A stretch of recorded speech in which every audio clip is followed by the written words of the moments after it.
Hey Superiot, kalian pasti udah sering dengar nama Yudas Iskariot kan? Murid Yesus yang terkenal banget karena hianatin Yesus. Yuk kita belajar bareng tentang Yudas dan fakta-fakta serunya. 7 fakta tentang Yudas Iskariot, murid Yesus. 1. Arti nama Yudas Iskariot. Dalam bahasa Ibrani, Yudas Iskariot disebut Yehuda Iskariot. Dan dalam bahasa Yunani disebut Yodas, anak Simon Iskariot.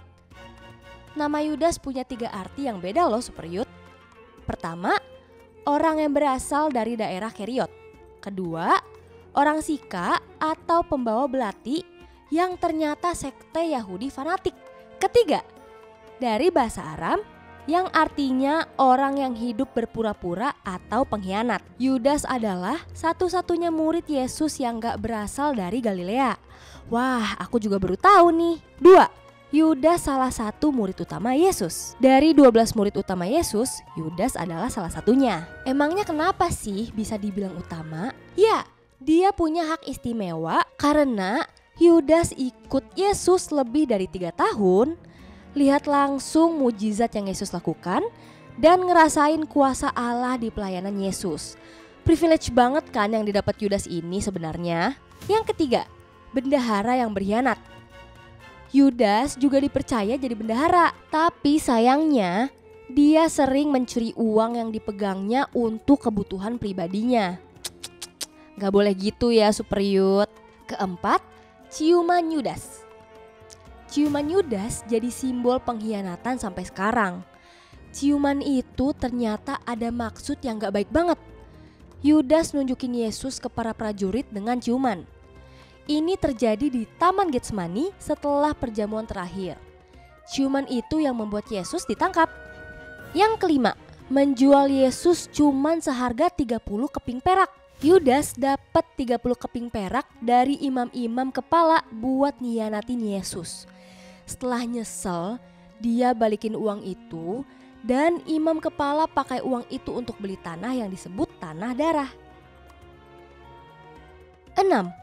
Tokoh kontroversial. Sepanjang sejarah gereja, Yudas dikenal kontroversial. Ada yang anggap dia itu pengkhianat. Ada juga yang anggap dia itu sebagai pahlawan karena perbuatannya bikin Yesus disalib dan bawa penebusan buat manusia. Kalau menurut kalian gimana nih? Yang ketujuh, kematian tragis Yudas. Kalian pasti udah tahu banget kan? Setelah mengkhianati Yesus, Yudas nyesel banget, tapi dia gak bertobat. Lalu apa yang dia lakukan? Dia gantung diri di tanah darah. Kenapa disebut tanah darah? Sebab di situ darahnya tertumpah dan isi perutnya keluar. Tanah itu dibeli Yudas Iskariot dari hasil menjual Yesus. For your information, cerita Yudas itu ngajarin kita buat belajar setia dan hati-hati dengan macam-macam godaan yang kita hadapi nih. Jadi menurut kalian, apakah Yudas udah ditentuin buat menjadi pengkhianat supaya ada penyaliban? Atau dia punya pilihan buat gak berkhianat? Coba tulis pendapat kalian di kolom komentar ya.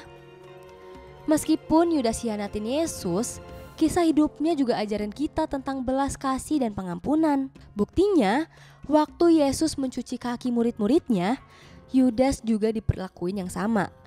Ya, kakinya juga dicuci oleh Yesus. Yesus mengajaknya untuk bertobat. Ini ingetin saat kita udah melakukan kesalahan dan dosa, Tuhan itu selalu siap dan hatinya terbuka untuk memaafkan kita kalau kita benar-benar bertobat. Oh iya, kalau kalian mau tanya-tanya seputar pembahasan kita hari ini, atau kalian ada pertanyaan yang lain tentang kekristenan, kalian bisa WhatsApp ke nomor 0822 1500 2424 atau DM ke Instagram Superiot. Kita bakal seneng banget dapat pertanyaan dari kalian. Oke deh, sampai jumpa di Belajar Alkitab bareng Superiot selanjutnya ya teman-teman. Dadah!